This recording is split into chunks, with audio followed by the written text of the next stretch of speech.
take a step. Okay, we're going to face towards it first. I mean, towards me. Step in, take the handles. I need a couple more on this side. Okay. Take the handles, face towards me. So you want me to take the back? Yep. Okay. Somebody else grab me.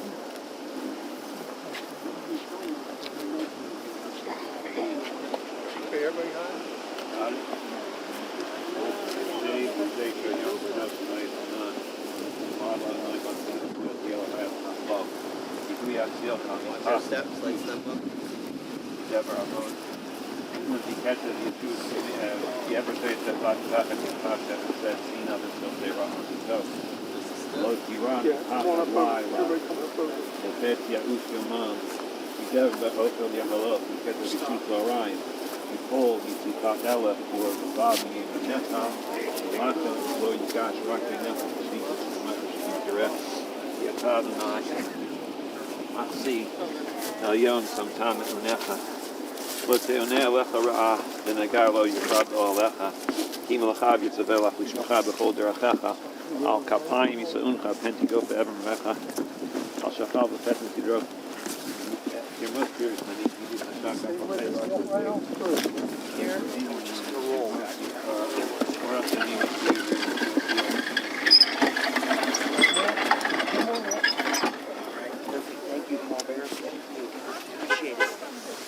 Everybody step back to the camera. Take it.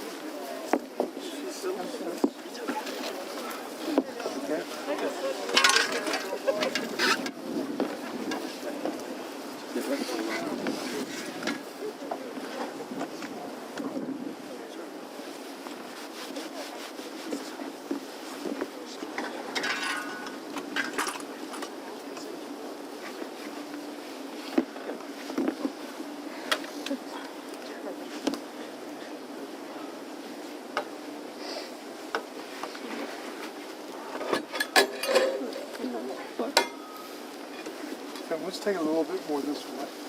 See there? Let's put it on the back over here.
What's your step on this?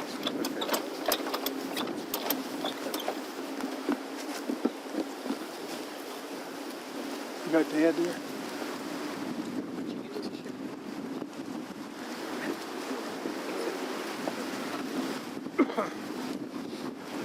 If any of you ladies like to, there's some more seats here in the second row here. If everybody try to come in close also. Yeah, it will help.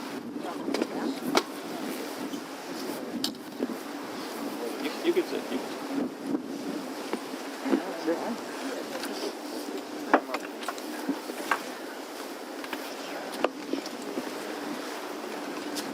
sit.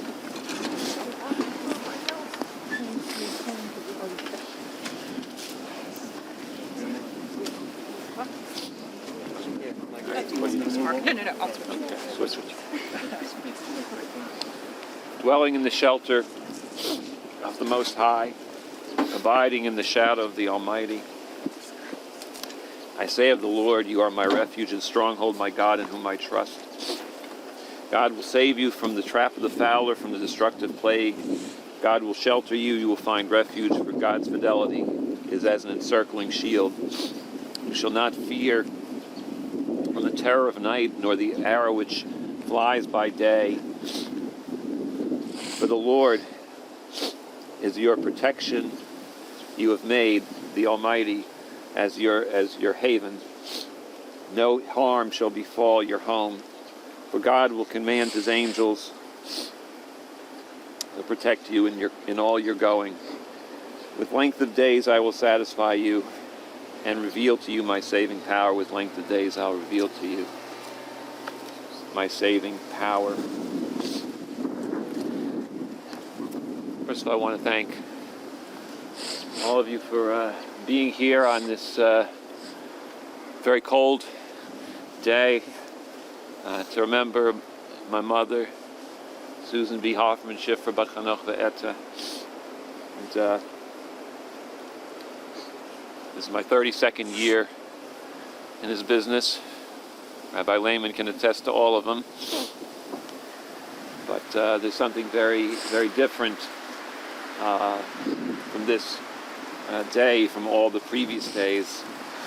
But I want to start just with a brief reading from the Sefer Tehillim, the book of Psalms. I often say it's not only the longest of the Bible's books, it's also really the most profound. And I want to share with you one of the readings, probably the most famous one, which we typically recite at a time like this. That's the 23rd Psalm, the Psalm attributed to David. Mizmor David, Adonai Ru'ilo Sar, Bino Deshi Yarbitseni, Almei Menuchot Yanachaleni, Nafshi Yashovev Yancheni B'maglei Tzedek Leman Shemo, Gam Ki Elech B'Gates Almavet, Lo Yirara Ki Ata Imati, Shivtecha Mishantecha Hema Yanachamuni, Taroch Lefanai Shulchan, Neged Zorai Dishanta B'Shem and Roshi Kosir Vayah, Ach Tov V'Chesed Yirdefuni Kol Yemei Chayai, Shavti B'Veit Adonai La'orech Yamin. The Lord is my shepherd, I shall not want. He makes me to lie down in green pastures. He leads me beside still waters. He guides me upon straight paths for his righteousness. Yea, though I walk through the valley of the shadow of death, I fear no evil, for you're with me. Your rod and staff comfort me. You prepare a table before me in the presence of mine enemies. My cup runs over. Surely goodness and mercy will follow me all the days of my life, and I will abide in the house of the Lord forever.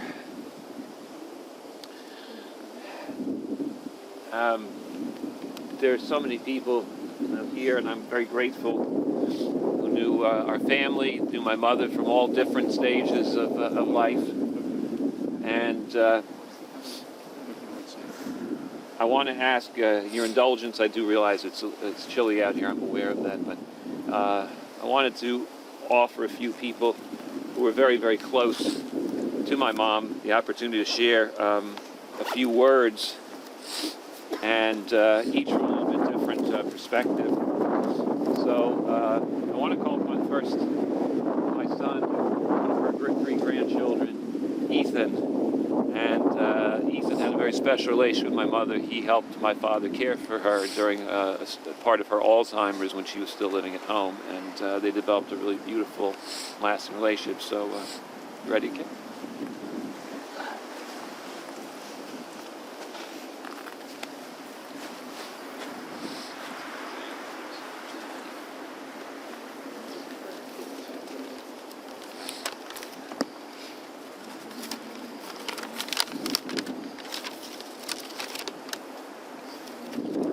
Good afternoon, and thank you everyone for being here. I wanted to give Grandma a swan song of sorts for someone who has had such a profound and multi-dimensional impact on my life. And I feel that the best way to do that in honor of how everything happened is to remember both lessons learned and memories made. And one of the most impactful lessons that I learned from her was the butterfly effect, and how one seemingly small single action can have a ripple effect that can cause waves of change. As my father aforementioned, I spent 4 months living with my grandfather, helping to take care of her in the heart of her decline from Alzheimer's. I was 18 at the time, and little did I know how much that experience would impact my life until about a year and a half later, when I was 20, and a look in her eyes would prepare me for a moment, and she would almost quite literally open a door for me to have maybe the most important experience of my life, a very profoundly beautiful spiritual awakening that has given my life incredible meaning and faith in everything, and in every sense of whatever those words mean to you. Since then, I've been inundated with really incredible experiences that beyond what my words can describe, of past life memories and out-of-body experiences, and on many occasions the ability to look into someone's eyes and see so much more than a pupil. As a guide, I feel her with me every day, and there's not a day that goes by that I don't think about her.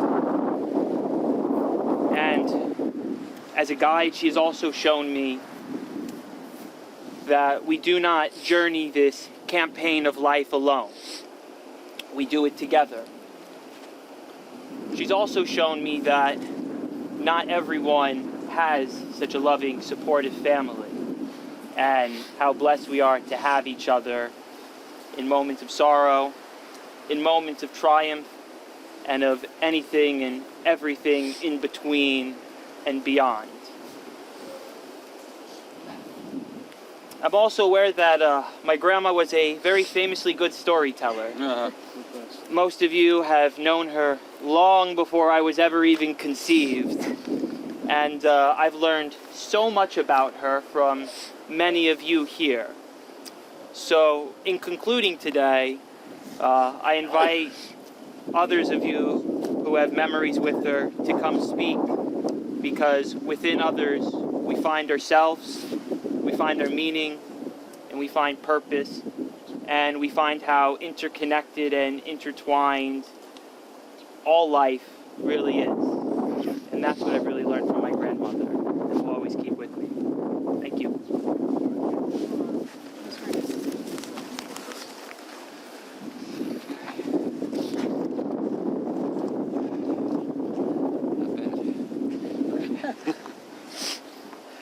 Okay. I think next, I'm trying to remember the order, but it really is not important, right? I'd like to call Jason, who is a nephew. Where's Jason? Where'd you go? Oh, there you go. I'm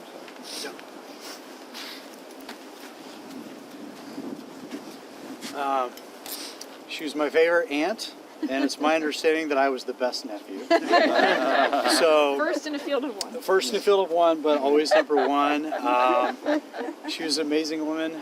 She was beautiful. It's really hard to sum up the life of someone, right, for over 80 years, but I think that just kind of the magic was that the way she was kind of that glue and being a part of the family, and just was such a nice thing. I know my mother, her sister, they spoke a lot, spoke all the time, and just appreciate that bond of that closeness, but also appreciate those funny stories that she would tell. I do remember the one time that I did offend her. We were going out to have dinner, and she kind of grabbed my leg, and I was like, "Don't touch my leg." So I feel really bad about that because I loved her very much. But a very special lady, as you know, and just also just she would probably try to remind you to, like, even in this day of sorrow, but just try to remember those glimpses of her humor.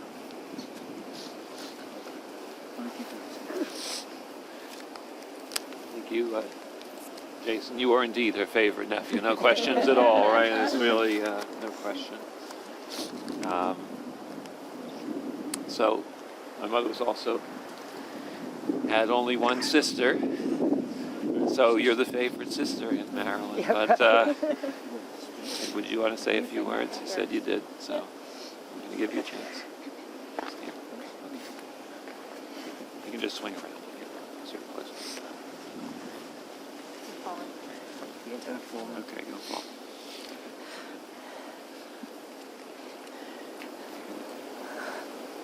Nobody could ever know what it's like to have a sister that was your best friend, that you spoke to many times a day, that you shared every part of your life with.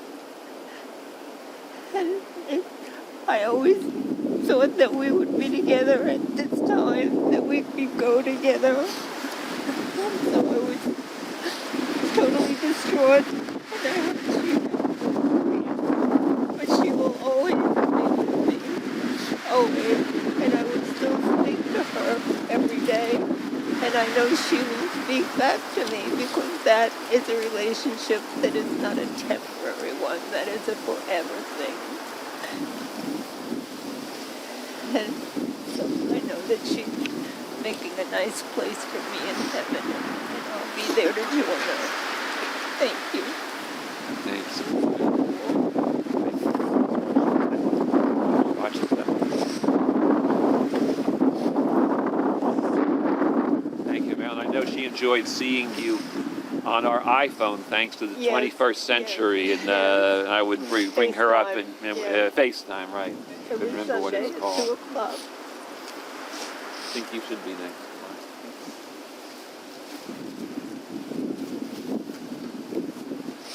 I wanted to tell a little story. It's about our Sukkot miracle with Susan. A lot of people who are here today were also there at this moment. It was at Eden House, where she spent her last 5.5 years. The singing rabbi was there, singing songs, and other families were there as well, and people were sort of nodding and listening to the music. But then he started to play the hora, and I said to Wayne, I said, we should get your mom up on her feet and dancing. And this was way past dancing, way past speaking, way past everything. But Doris Herman and I started dancing in a circle around his mom. Wayne was pulling his mom up from the chair. Scott was pushing her from behind. We finally got her on her feet, and she and Marty were able to dance the hora together. And the miracle part was also the other families here in the room. They started dancing the hora with their loved ones as well. When the hora was over and we settled her back down on the couch, I turned to her and I said, how many times have you danced the hora in your life?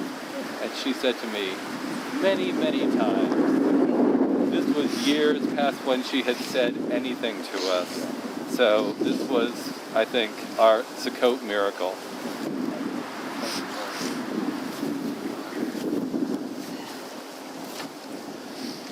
Thank you, Mark. And I know you've been a part of Mom's life for 30 years? More than 30 years. More than 30, okay. I lost track of it, so I knew it was even more than 35. Okay, it's oldest to youngest, so wait.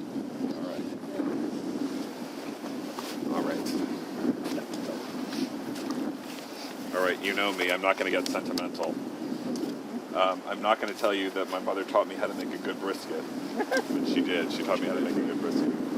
I'm not going to tell you that in high school all my friends were envious that I had a sane, loving mother, where they didn't. It's true. But to be honest, the competition was never so fierce. I won't tell you about how when I was a little kid, she schlepped my baritone horn to school for band practice because I chose an instrument that was bigger than I was that I couldn't carry. An instrument that I was so bad at that she actually discouraged me from practicing. I won't tell you any of that. When I think of my mother, I'll remember the funny stuff. I think most of us will. She was a great storyteller, truly hilarious woman, and in the tradition of the best comedians, she also didn't mind when she was the subject of someone else's funny story. So here goes. It's a few stories about Susan and one of her favorite subjects, food. There was a time my sister Stacy and I were sitting in the family room watching TV on one October afternoon. My mother walked past us without any laundry in her hand into the laundry room and closed the door behind her. My sister and I are looking at each other going, what's going on? From behind the closed door, we start hearing moans of ecstasy. It's not quite Meg Ryan and When Harry Met Sally, but it's close. It's 2/3 of the way there. My sister and I opened the door, and we caught her in the act of eating tiny Milky Ways. So Halloween was coming up, and normally in my family, every Halloween, to keep ourselves from eating the candy before Halloween, we bought terrible candy. We'd buy candy corn or licorice or something we didn't like. This year, my mother had bought her very favorite Milky Ways, and we could not, she thought, so we won't eat them, I'll stash them with the laundry detergent. Except she found them. So there she is caught red-handed. She said to my sister and me, how did you find me? We said, well, first laundry. And second of all, you were making moans we've never heard you make when you do laundry. Then there was the time I had come down from college in Boston with a group of friends to go to a conference. It was a whole van full of people. And on the way back out of D.C. up to Boston, we stopped by my parents' house. And my mother, of course, said, oh, you're all driving. There are like 10 of you in the van. I'll get some food. And she gets bagels, chips, rolls, cookies, a cooler full of sodas, anything. But there is a cooler filled with food and a hefty bag filled with food. It's got to be 25 pounds of food. My friends take it to the van, and she calls me over. It's one of the only times she's ever scolded me. She said, you didn't tell me you had so many friends coming. I hardly had anything to give them, and I'm humiliated. I said, what you don't realize is they're in the van right now laughing that it's going to take us a week to eat all this food. Humiliated. Or there was the time when Mark and I left for a 6-month journey through Mexico and Central America, and my mother threw us a farewell brunch. It's one of her favorite things. You know, you have a nice bagel platter. It's a nice thing. And the bagel platter was delicious. It's not a problem. But for the decorations, she had bought balloons. We walk in and I see there are black, white, red, and green balloons. And I said, Mom, why do we have black, white, red, and green balloons? She said, well, I got the red, green, and white balloons because it's the colors of the Mexican flag. Right. Yeah. She said, but then I looked at it and said, it looks like it's the colors of the Italian flag. So I got the black balloons to offset the white balloons. I thought they went nicely together. I said, it's lovely, except now it's the colors of the Palestinian flag. But the best story involving food was my mother's own story. So back in the 1980s, she was working for the county's program providing lunches for seniors. And one day they had a particularly large gathering, hundreds of people, and she spent the whole day making food. She's making tuna salad, egg salad for hundreds of people. And at the end of, when people are starting to arrive, she looks down and realizes the diamond is missing from her engagement ring. The diamond is somewhere. It could be in someone's food. It could be in the tuna. She's had her hands in the tuna and the egg salad all day. What do? Do we tell people there's a diamond missing? Someone could choke on it. Someone could steal it. What do we do? So her coworker, Marilyn D'Antuono, who is Catholic, says, I'm going to start praying to St. Anthony. My mother says, St. Christopher. Who's St. Christopher? He's the patron saint of finding lost things. She said, great. They looked. P.S. They found the diamond. It was on the floor. No one stole it. No one choked it. The good news. She comes back and says to Marilyn, we found the diamond. And Marilyn said, that's good because I was about to start praying to St. Jude. She said, who's St. Jude? What's he in charge of? She said, patron saint of lost causes. So from then on, my mother started making regular donations to the Church of St. Christopher because he'd helped her out on that one occasion until she got a note from St. Christopher's Church saying, what would be really great is if one of your children became a priest. And she said, it's enough already. I give you donations. I have given a rabbi. I cannot give a priest. So when I think of my mother, those are the stories I'll remember. I know you all have your own funny stories you'll remember when you think about Susan, and that's the way I think she would like to be remembered.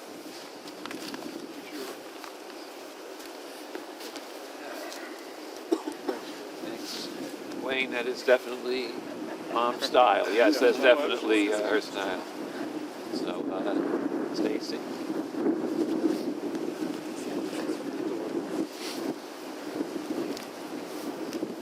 So someday I would like to be half the storyteller my mom was. I don't know that I'll ever get there, but I wanted to make a few comments about how I remember my mom. My mom was a pretty traditional lady in a lot of ways, and she grew up at a time when she was growing up, she wanted to be a social worker, but at that time the jobs for women were teacher, nurse, or secretary. And she didn't like the sight of blood, so nurse was out. She wasn't really great at typing, so teacher it was.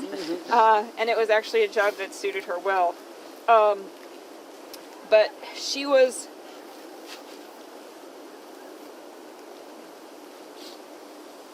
very adamant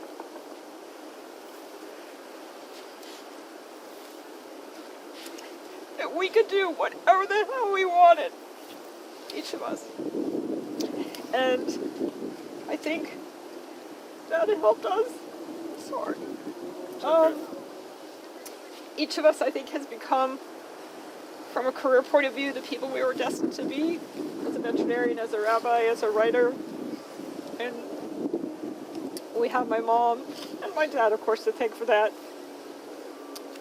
One of the things when you're a vet, people always say, oh, you must have grown up with lots of animals. And actually, when we were kids, we had one dog who was probably my dad's favorite child, if you would ask him in a very honest moment. But certainly my childhood dog who lived, Killer, who many of you knew, who lived through my whole childhood. But my mom and my dad also had a soft spot for animals. Some of whom, in my later years, they inherited it or absorbed from me as temporary residents who turned into long-term residents. Right. A rabbit who wasn't supposed to be in my college dorm room. A bird, a cockatiel who really couldn't live in my very cold apartment when I moved to Boston. Two slightly used cats, one of whom was had a lot of medical issues, and was not the most attractive guy in terms of his coat when she first met him. She loved them and cared for them so well for all of their lives. And that is definitely something that I think of when I think of my mom.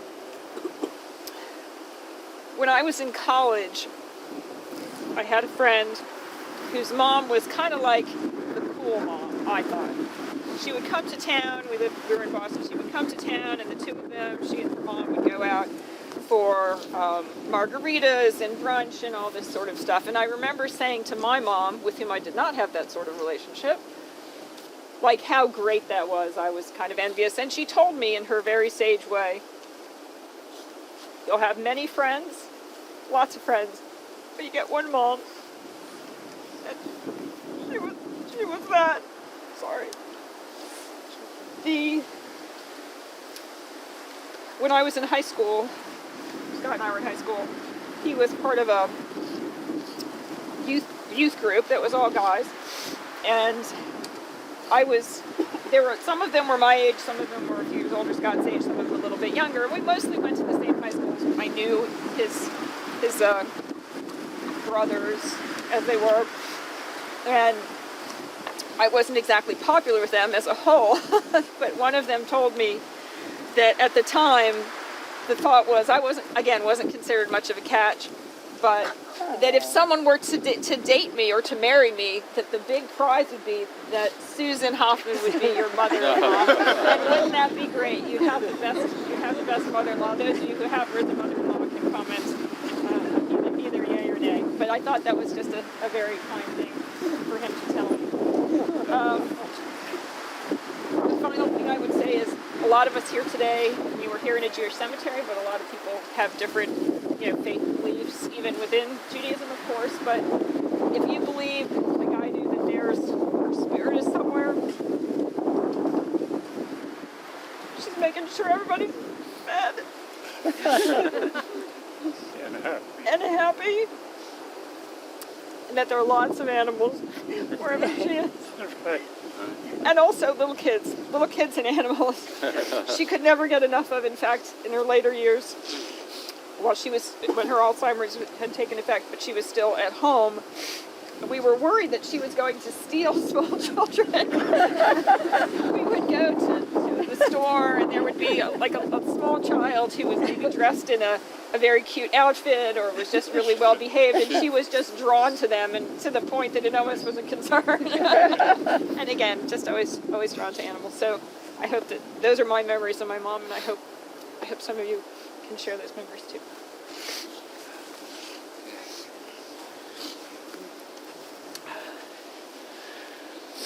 Okay, thank you to Stacy. Dad, I think you should go next. Was it still perfect?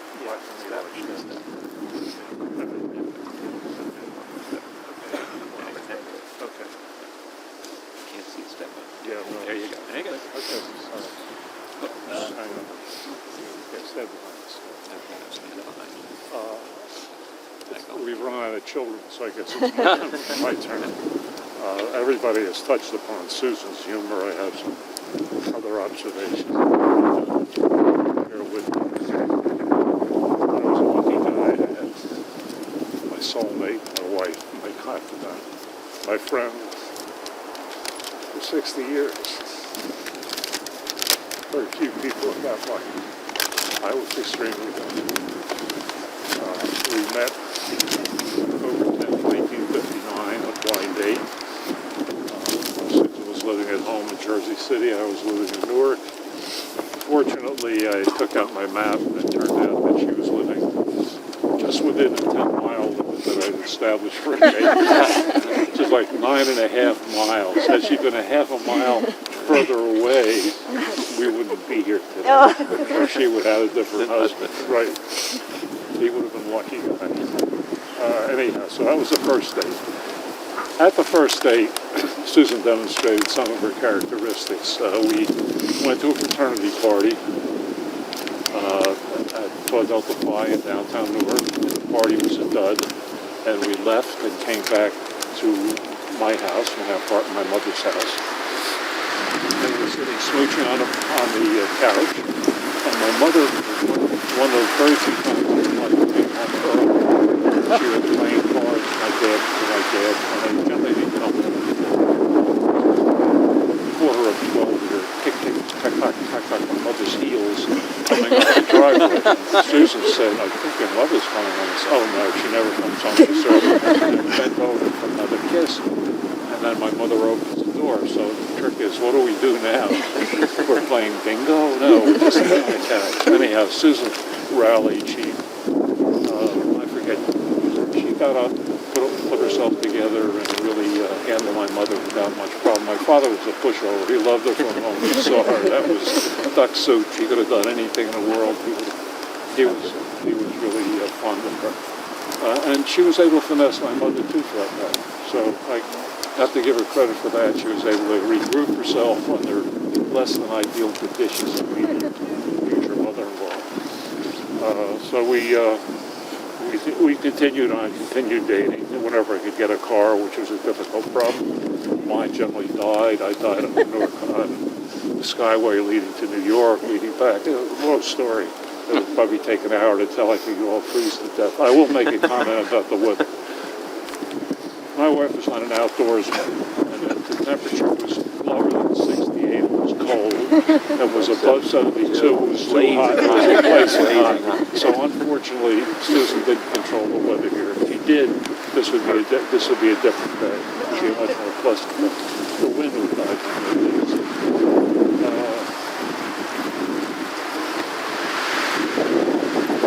So she got my parents. It worked out. My dad was, as I said, was a pushover. My mother took a lot of shoving and finessing. And my mother and Susan got along. And my mother kind of adopted her as a daughter. I was an only child. She never had a female child. And she would take Susan, they would eat together. Then the men would eat together. I would eat my father a heavy meat meal, loads of food, carbs, proteins, everything. But my mother was about 100 pounds at her best day.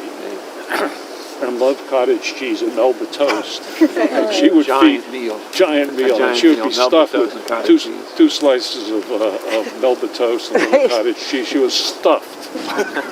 She expected Susan to be stuffed. Susan would go along with the game. Then when she went home, she would rip the door off the refrigerator. She said, "My God, what does your mother exist on?" I said, "Oh, this for her is like three slices of Melba toast."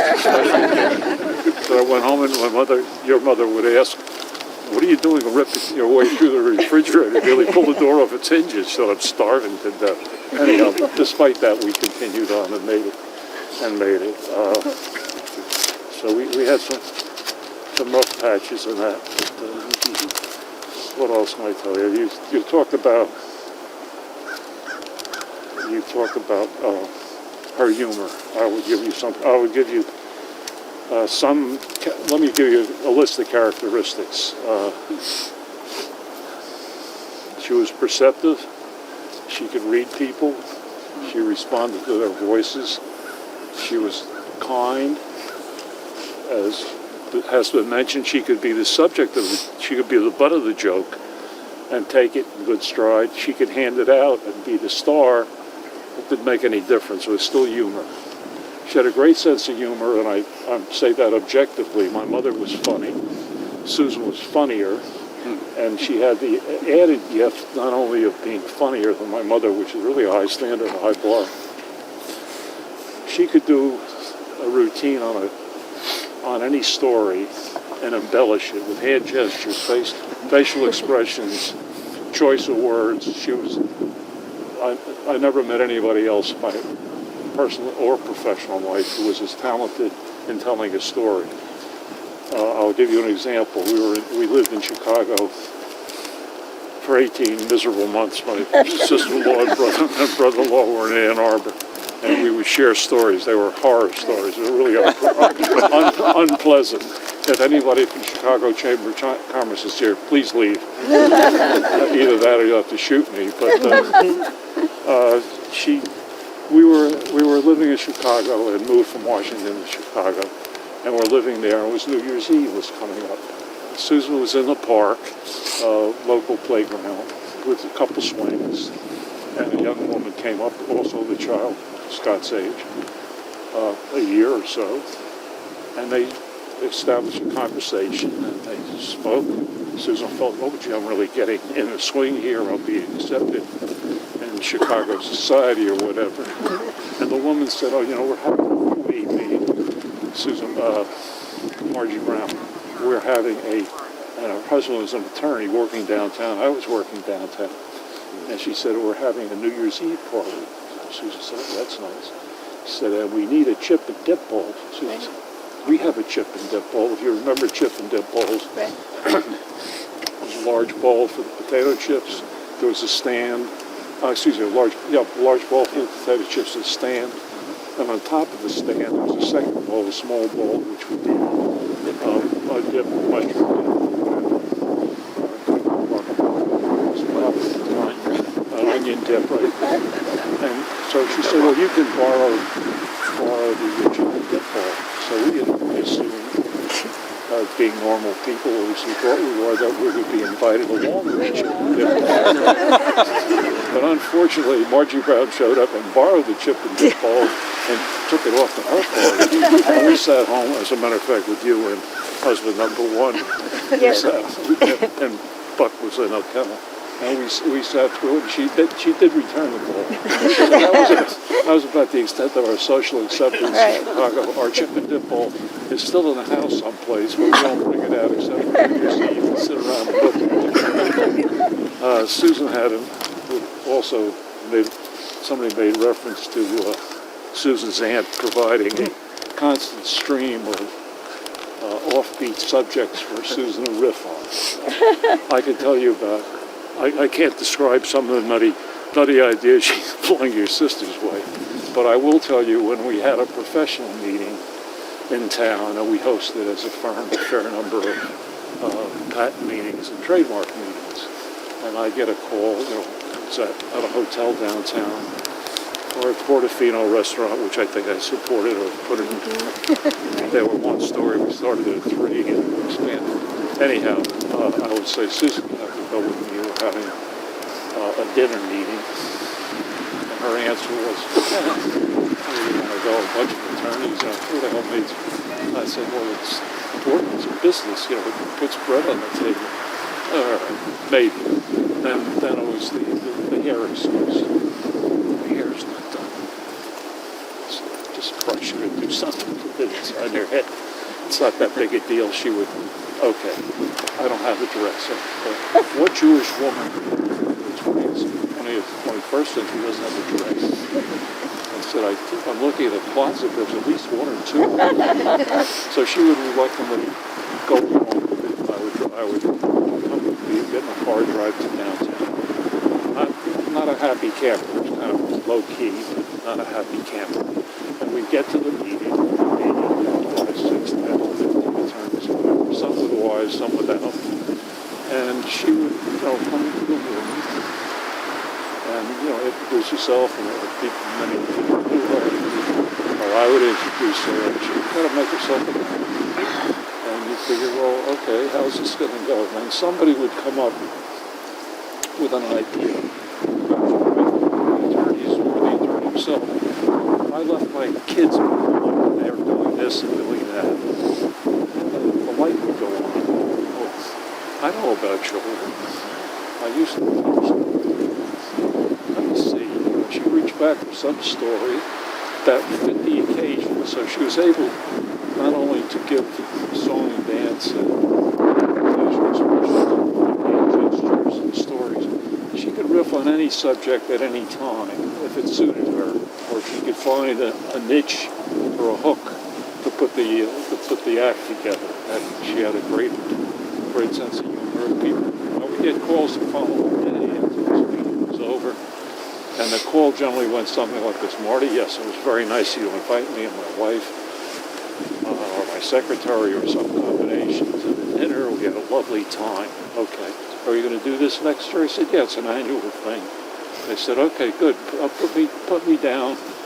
I'll be there. Okay. And then the second question was, is your wife coming? I said, it really doesn't matter if you come. If you don't come, send your wife. So I thought, well, this is really, it's okay with me. It was okay with her. Now, she was really, it didn't take any preparation. There was no window dressing, no reviewing the records or remembering what you said last year. It was all original and creative. I would commend a couple other characteristics besides her humor, and all brought to be published. She was perceptive, she was articulate, funny, for sure, the best storyteller in the world, good housewife, good wife, good friend, good mother. She was good at everything. I was asked in recent weeks by 2 people, and I'll address the question. The question was, you always defer to your wife. And I said, particularly I think in terms of speaking in public, I said, why? I drew back to George Burns, who was a comedian musician, singer, dancer, everything. I mean, probably dates me, but take my word for it. It was Gracie, it was Burns and Allen. And the story I would relate, I kept in the back of my mind, was George Burns, who appeared with his brothers as the singing Burns Brothers. Was Burnbout, his family name was Burns on the Lower East Side, that he had an act with a seal, he had an act with a magician, he had an act with children. And he said they always seemed to force him into the second banana role. He was the star, but somebody else stole the spotlight. When he worked with Gracie Allen, he envisioned himself as the lead. He would be the second banana. He said the show started and ran. It was fairly successful. It was very successful. He got all types of nice comments when Gracie took over and gave the punchlines. So he went back to his dressing room, or I guess they were married. And he went back and he thought about it. He said, let's see, I was upstaged by a seal, by a dog, by children, and I barely made a living. I now have a wife who's funny. What the hell am I killing myself for? I could be second banana. I was happy to be second banana. I was privileged to be second banana. And I would still be second banana in a heartbeat. Thank you.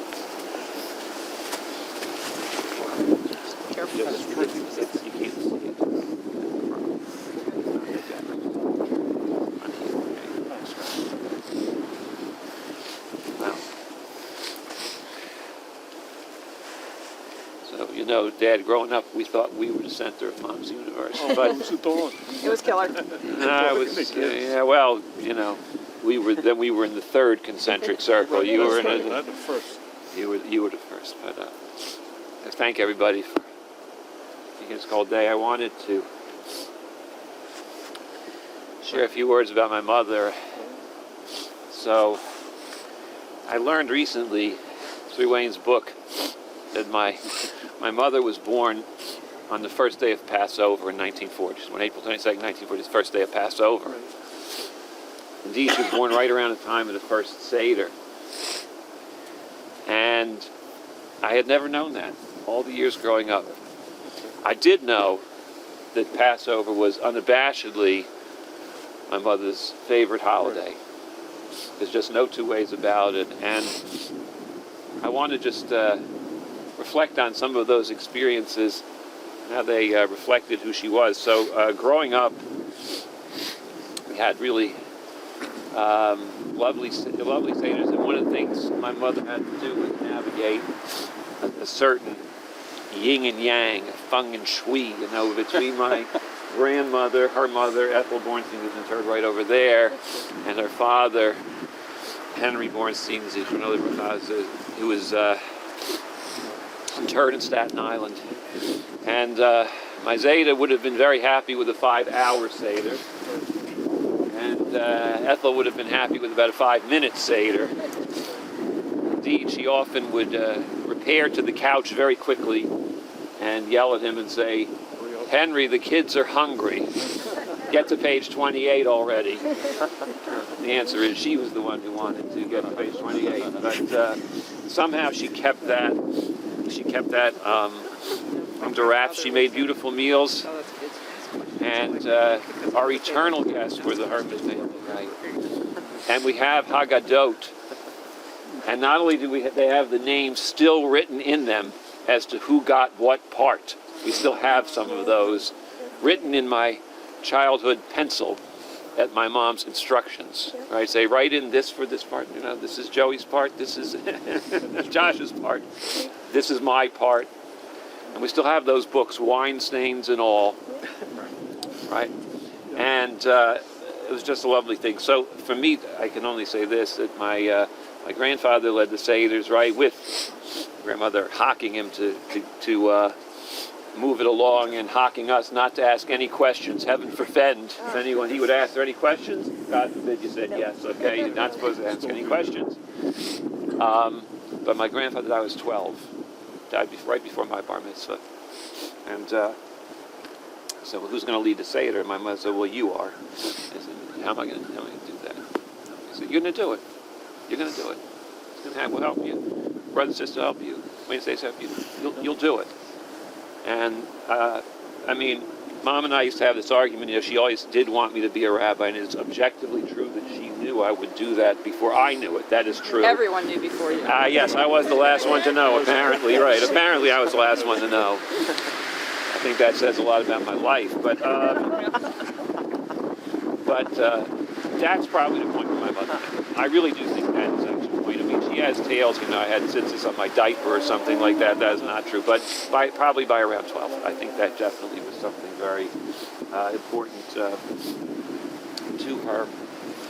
And I know as the years passed, you know, the way you knew if you were part of this extended family is you got invited to the Seder. Your first invitation to the Seder. And as Phyllis and I were married, we had our own Seders. Couldn't necessarily come. So those Seders became Stacy and Wayne's Seders. I understand they were a little less rigorous. Okay, they were a lot less rigorous. Just a little. Just a little. And a little more fun, silly. Yes, for sure. And they were always graced with a ton of afikomen presents. Right? We were always finding afikomen, and it was always, you always had a chance to get presents. You know, many of you knew my mother's mentioned she had an extraordinary sense of humor, and she was an extraordinary storyteller. And I'm grateful for that. I do. She was better than I am, but I think she did bequeath a little to me, Dad. I do. I found an article written about me when I was 17 years old. When I moved, you find all kind of crazy stuff. I found an article written about me. It was a Bible content. I was 17 years old, and the person interviewing me called me a gifted storyteller. 17 years old. That's where I got it. That's where I got it. Many of you know, of course, that the last dozen years have been, in varying degrees, difficult. I think that's understating it, of course.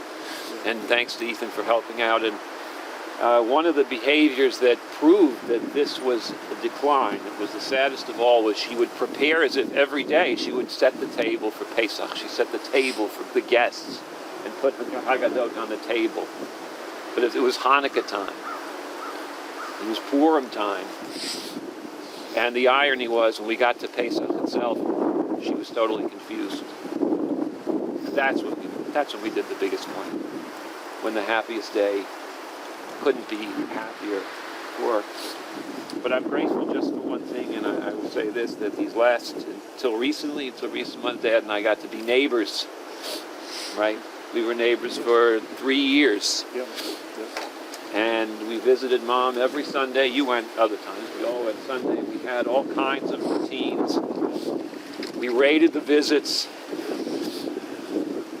on a scale of 1 to 10, right? And we had all kind of ways to assess. And I want to thank all of you who visited Mom, but I want to especially thank you guys. I don't know what you did, and I don't know how you did it, but Dad and I would always joke, we said, me especially, said, where'd you leave the magic dust that you were sprinkling on and I don't know. So, look, in conclusion, I thank you all for your indulgence, but my mother, I know, meant a lot of things to a lot of people, and I feel like she's now, after a long suffering, she's at peace. She's at peace. And I'll bet she's looking forward to Passover. And I hope she gets, in Olam Haba, I hope she gets every day will be for her Passover. Because that was her favorite day since literally the day that she was born. So I'm going to read a reading, and then we're going to move things. We're going to move things along a little more quickly. And again, I thank everybody. This prayer is called the Tziduk Hadin. These words mean the vindication of God's verdict, regardless of the number of years we're given or the quality of those years. We believe in gaining a soul at birth and having God take it in return at the time of our passing. Asur tamim polo ki chol rachav mishpat el emunah vein avel tzadik yesharu tzadik atav danai lamid lachayot asher bedecha pikton kol ruchot chlil lecha zichronenu luchot v'yunecha v'rachamim aleinu pekuchot ki lecha adonai rachamim v'asachot Adonai natan v'Adonai lakach Yishem Adonai mevorach v'urachum yechaper avon v'lo yashchit Yirba Lashiva Pol Yokomato, V'yashov V'yafar Al Haaretz K'shaya V'ruach Tashuv El Elohim Asher Netanah. The sheltering rock whose work is perfect for all his ways of justice. He is a God of faithfulness and without iniquity, righteous and upright. Righteous are you, O Lord, in granting or taking life. Into your hand are pledged all spirits. Far be it from you to forget us. For to you, O Lord, pertain compassion and pardon. The Lord is given, the Lord is taken away. Blessed be the name of the Lord. The dust returns to the earth as it was, but the spirit returns to the Lord who granted it. May the soul of Susan Hoffman, of my mother, Shifra, Bat Chenoch Bachaya, be bound up in the bond of life eternal. Send comfort, O Lord, to those who mourn. Grant strength to those whose burden is sorrow. And let us say Amen. I'm going to ask you to please rise for a moment. We're going to say the traditional Molei Rachamim, and then we have a few things we can do together. El Molei Rachamim, Shotei Bamarobim, Hamitzei Menucha Nechona Tachat Kanfei Ashchina, V'malot Kedoshim Utorim Kizor Arakia Masurim, Et Nishmat Shifra Bat Chanoch V'chaya Shel Chalolama Began Eden Tei Menuchata Ana Bala Rachamim Yasti Reb Seter Kenafech Lolamim Utzror Achayim Et Ishmata Adonai Unachlata V'tanuach B'Shalom HaMishkava V'nomar Amen. So I'm going to do a few things together. First of all, the first recitation, the Mornis Kaddish, should be here at the site of the interment. Secondly, we'll have an opportunity to take part in Kfurat HaMeit, and there are several shovels behind me. And just please watch your footing. And it's considered a particular mitzvah to take part in the burial of our deceased, as it is a mitzvah for which there is no possible recompense. And finally, the last act of the funeral service is that there is an act of consolation directed to the mourners themselves, and we'll offer the traditional greeting to the mourners. And I'll ask our two rabbinic colleagues to help me with that, since I'm myself an Avel.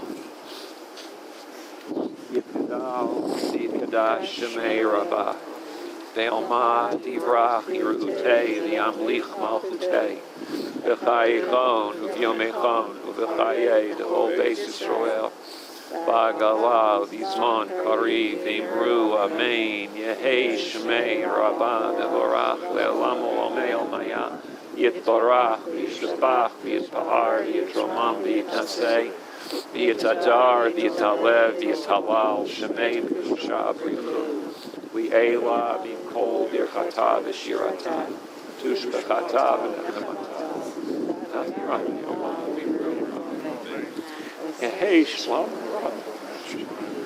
v'chayim, ha'aleinu, v'yachol Yisrael, v'yirchata, Oseh shalom, v'yirchamav, v'yirach hamav, yaseh shalom, aleinu, v'yachol Yisrael,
Oh, there's your chair. Yeah.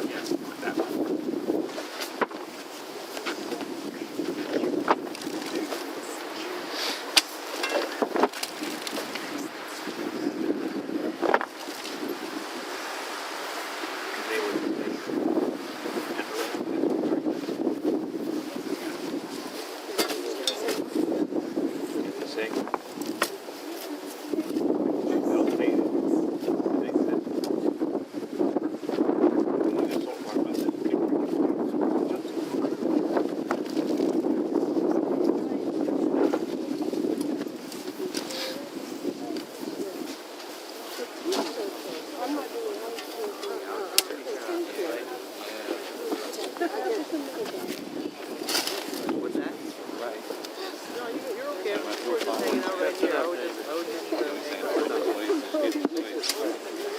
Place and then she's not in place.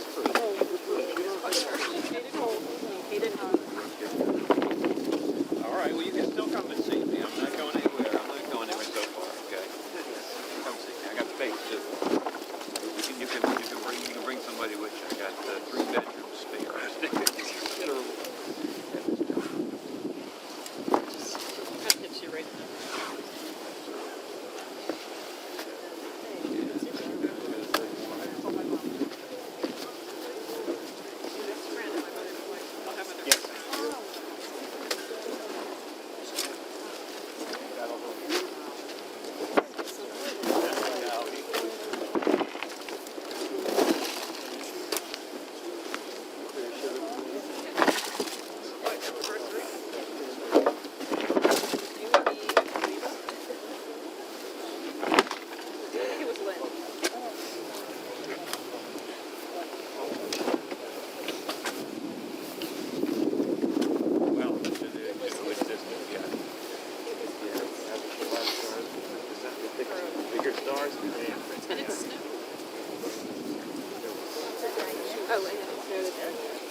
Other people.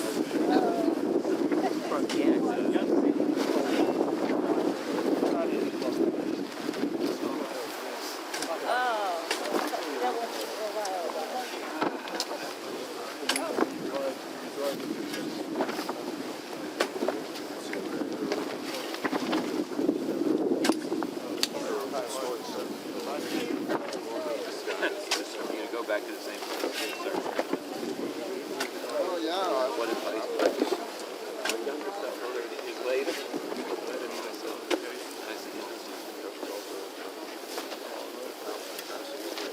There are a lot of them over the cemetery.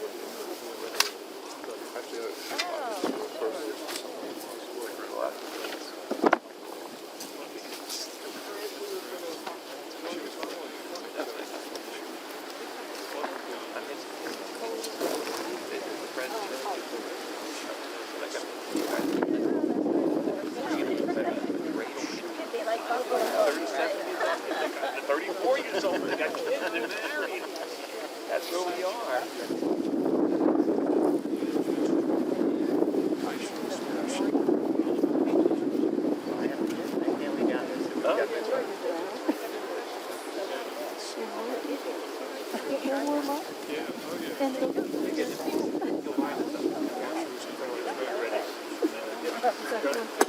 Oh yeah, okay, no problem.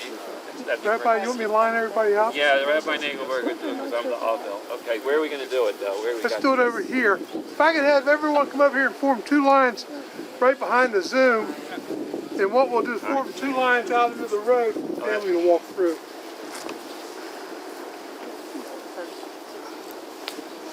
Just slow down here, folks.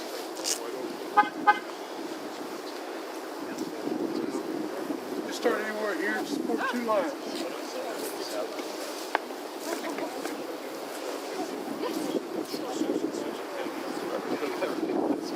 I'll walk this meeting wherever we put. Everybody, If everyone will form Everyone's gonna form two lines here. We customarily form two lines in the morning. We don't walk They get better sometimes, and sometimes they don't, but it doesn't help.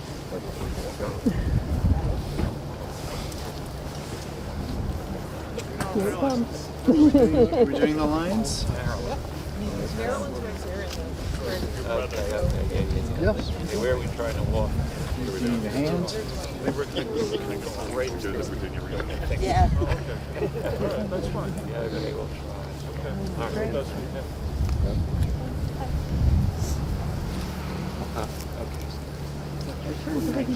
I'm sorry, I didn't. I met you briefly one time. My mom's Victoria. So I would say hi. Nice to see you. I love your mother so much. I spent a lot of time with her. Yeah, I was missing her during COVID because we're all working on